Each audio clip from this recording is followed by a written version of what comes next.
Еду сейчас на встречу с Виталием. Будем пускать самолеты, вертолеты и так далее.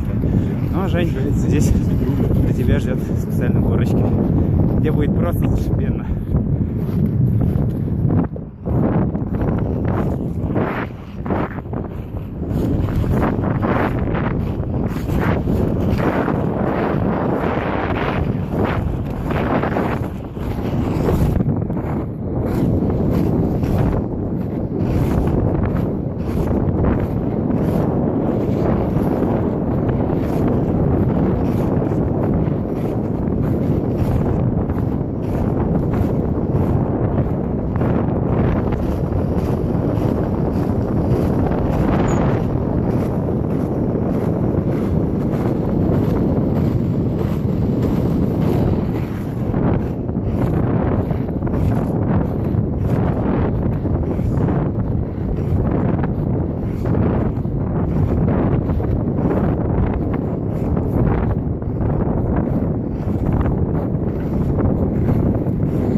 Ну, собственно, дальше ничего не ожидается.